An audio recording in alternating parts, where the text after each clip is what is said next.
ঘুমের আগে বালিশে মাথা রেখে মনে মনে একটি আমল করুন। একজন সাহাবীকে আমলের জন্য 3 বার বিশ্বনবী জান্নাতের সুসংবাদ দিয়ে দিয়েছেন।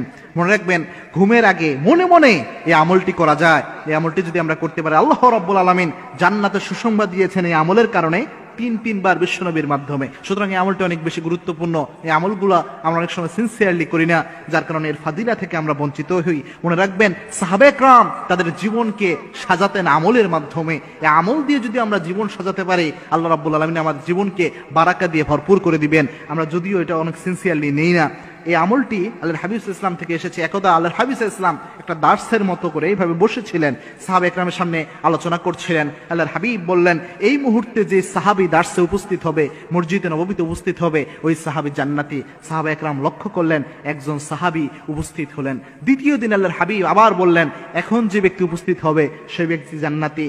বিশ্বনবী ইসলামের সাহাবীরা লক্ষ্য করলেন, দ্বিতীয় দিনও একই ব্যক্তি উপস্থিত হয়েছেন। 3 দিনের দিনও বিশ্বনবী যখন বললেন, এখন যেই ব্যক্তি এখানে উপস্থিত হবে সেই ব্যক্তি জান্নাতি, সাহাবা একরাম লক্ষ্য করলেন 3 নাম্বার দিনও সেই একই ব্যক্তি উপস্থিত হয়েছেন। সাহাবীদের মধ্যে কিউরিসিটি জাগলো। একজন সাহাবী চিন্তা করলেন, কি এমন আমল করে এই সাহাবী যে 3 বার আল্লাহ রাব্বুল আলামিন তাকে জান্নাতের সুসংবাদ দিলেন বিশ্বনবীর মাধ্যমে। ওই সাহাবী ওই জান্নাতের সুসংবাদ প্রাপ্ত সাহাবীকে বললেন, ভাই আমি একটু চাই আপনার মুসাফির, আমি একজন মুসাফির হয়ে এসেছি, আমি চাই আপনার একটু মেহমান হতে, আমার বাসায় একটু সমস্যা হয়েছে, আমি আপনার মেহমান হতে চাই। ওই সাহাবী বলছেন, হ্যাঁ ভাই চলেন। 3 দিন যাবত ওই সাহাবীর বাসায় তিনি থাকলেন।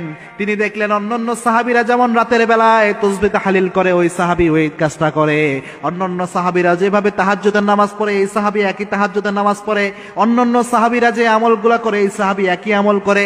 কোনো পার্থক্য তিনি পেলেন না। 3 দিন থাকার পর তিনি জিজ্ঞেস করলেন, ভাই আমি আপনার কাছে এসেছিলাম, বিশ্বনবী 3 বার আপনাকে জান্নাতের সুসংবাদ দিয়েছে, কোন আমলের জন্য আপনি এই সুসংবাদ পেলেন এটা জানার জন্য এসেছিলাম।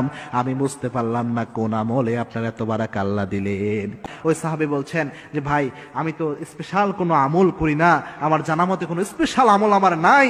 তবে আমি যখন ঘুমাতে যাই, আমি যখন রাতের বেলায় শুয়ে পড়ি, তার আগ মুহূর্তে আমি আমার মনের মধ্যে কোনো হিংসা, কোনো ক্ষোভ কোনো ব্যক্তির ব্যাপারে রাখি না। আমি সবাইকে মাফ করে দেই, কারো ব্যাপারে কোনো হিংসামূলক কোনো কিছু আমি রাখি না।